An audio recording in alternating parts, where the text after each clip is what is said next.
Hello दोस्तों। आज के इस एपिसोड में हम हेडेक के बारे में बात करेंगे। अगर मैं आपको पूछूं कि आपको सर दर्द होता है तो आप बोलेंगे कि क्या बेहुदा सवाल है। दुनिया में हर किसी को सर दर्द होता है। किसी को बीवी का सर दर्द, किसी को मदर इन लॉ का सर दर्द, बॉस का सर दर्द, जॉब का सर दर्द, ट्रैफिक का सर दर्द, अलग अलग तरह के सर दर्द। लेकिन अगर मैं आपको ये कहूँ कि ये सर दर्द का लिंक आपके बचपन से हो सकता है तो क्या आप जानना चाहेंगे?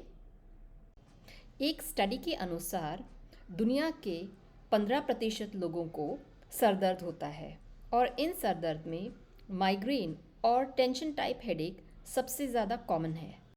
इसके अलावा कई और तरह के सर दर्द हो सकते हैं, जैसे कि cluster headache, chronic headache, cancer की वजह से हेडेक, दवाइयों की वजह से हेडेक और काफ़ी सारे रीजंस हो सकते हैं जिससे किसी इंसान को सर दर्द हो सकता है।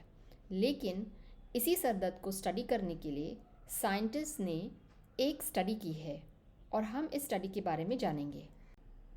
तो साइंटिस्ट ने ये जानना चाहा कि अगर किसी बच्चे को बचपन में किसी भी तरह का ट्रॉमा हुआ है तो उसे बड़े होकर के हेडेक यानी सर दर्द हो सकता है क्या।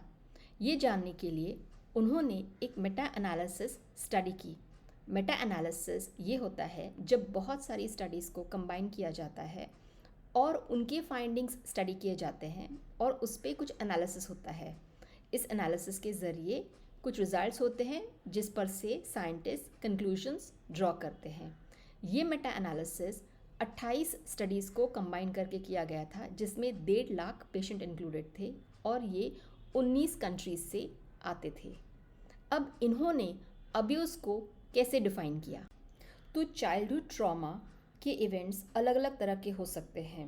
डेप्रिवेशन, पेरेंट्स में डिवोर्स होना, कोई भी पेरेंट की डेथ हो जाना, किसी फैमिली मेम्बर को मेंटल इलनेस होना, कोई डिसेबिलिटी होना, ड्रग अब्यूज़ या सब्सटेंस अब्यूज़, ये सारे तरह के इवेंट्स चाइल्डहुड ट्रॉमा में इंक्लूडेड थे। इसके अलावा physical abuse, sexual abuse, emotional conflicts, ये सारी चीज़ें भी अब्यूज़ में क्वांटिफाई की गई थी। तो इसका मतलब अगर एक बच्चे को नॉर्मल चाइल्डहुड नहीं मिलती है, उसकी नीड्स फुलफ़िल नहीं होती है या उसे सेक्सुअली या फिज़िकली अब्यूज़ किया जाता है यानी उसे मारा जाता है, उसका यौन शोषण होता है, तो उसे एडल्टहुड में हेडेक होने के चांसेस बढ़ जाते हैं। तो साइंटिस्ट ने ये पाया कि जो 31% लोग थे जिन्हें चाइल्डहुड अब्यूज़ हुआ था, उनमें से 26% लोगों को बड़े होकर के हेडेक हुआ। इसके मुकाबले जिन लोगों को चाइल्डहुड ट्रॉमा नहीं हुआ था उनमें सिर्फ 12% लोगों को हेडेक हुआ था। इसका मतलब ये है कि जो अगर चाइल्डहुड ट्रॉमा होता है तो हेडेक होने की प्रोबेबिलिटी बढ़ जाती है। और इतना ही नहीं, अगर एक बच्चे को एक से ज़्यादा बार चाइल्डहुड ट्रॉमा हुआ है तो ये इंसिडेंस 48% हो गया था, यानी ऑलमोस्ट डबल।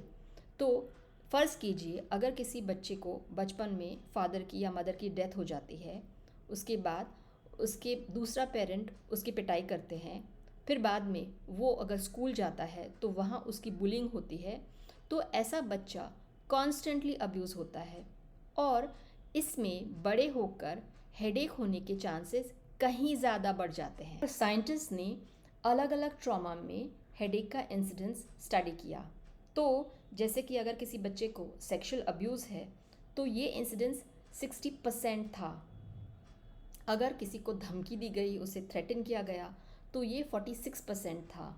और डेप्रिवेशन केसेस में, यानी अगर उसे खाना नहीं दिया गया या उसकी नीड्स फुलफ़िल नहीं हुई, तो ये इंसिडेंस 35% है। जो थ्रेट और डेप्रिवेशन है वो हम इजीली एड्रेस कर सकते हैं, कंट्रोल कर सकते हैं, क्योंकि अगर हम बच्चे को रिस्पेक्ट और डिग्निटी के साथ ट्रीट करें, उसके नीड्स हम फुलफ़िल करें, तो उसे बड़े होकर के हेडेक नहीं होगा। येस, सेक्सुअल अब्यूज़ पे आप ज़्यादा करके कंट्रोल नहीं कर सकते हैं, लेकिन जब ये होता है तो हेडेक का इंसिडेंस काफ़ी बढ़ जाता है।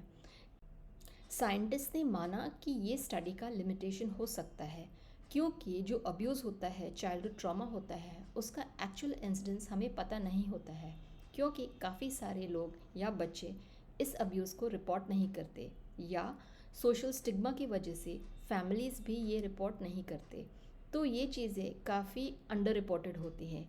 इसीलिए ये जो एग्जैक्ट इंसिडेंस है, ये प्रपोज्ड इंसिडेंस यानी इस स्टडी के इंसिडेंस से कहीं ज़्यादा हो सकता है। तो अगर हम किसी बच्चे में चाइल्डहुड ट्रॉमा प्रिवेंट कर सकें, उसकी नीड्स एड्रेस करके, या हम इस ट्रॉमा को जल्दी आइडेंटिफाई कर पाएँ, तो हम जल्दी इंटरवेंशन कर सकते हैं, उस बच्चे को काउंसिल कर सकते हैं, उसे गाइड कर सकते हैं, और उसे बड़प्पन में हेडेक ना हो, ऐसी स्ट्रैटेजीज़ हम डिप्लॉय कर सकते हैं। उम्मीद है आज का एपिसोड आपको पसंद आया होगा। पसंद आया है तो लाइक, सब्सक्राइब और शेयर करें। And thank you so much for watching.